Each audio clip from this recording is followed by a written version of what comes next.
बिस्मिल्लाहिर्रहमानिर्रहीम। अस्सलाम वालेकुम। आप देख रहे हैं स्मॉल एचडी न्यूज़ और मैं हूँ ईशा रानी। निगरान वज़ीर आज़म इनवारुल हक काकड़ आज जड़ावाला का दौरा करेंगे, मुतासरीन से मुलाकात भी करेंगे। मुतासरीन के लिए पैकेज का ऐलान भी मुतवक्के है।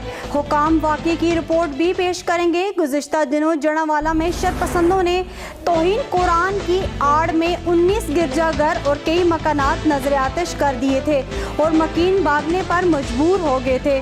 मकीन घरों को वापस आना शुरू हो गए और हालात मामूल पर आ रहे हैं। हुकूमती सतह पर मुतासरीन को इमदाद के ऐलानात भी हुए, लेकिन अभी तक मुतासरीन अपनी मदद आप के तहत गिरजाघरों और मकानात पर काम कर रहे हैं। आपको बताते चलें, मुतासरीन से मुलाकात भी करेंगे। मुतासरीन के लिए पैकेज का ऐलान भी मुतवक्के है।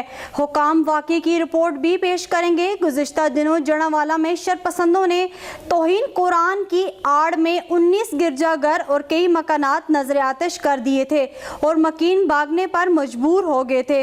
मकीन घरों को वापस आना शुरू हो गए और हालात मामूल पर आ रहे हैं। हुकूमती सतह पर मुतासरीन को इमदाद के ऐलानात भी हुए, लेकिन अभी तक मुतासरीन अपनी मदद आप के तहत गिरजाघरों और मकानात पर काम कर रहे हैं।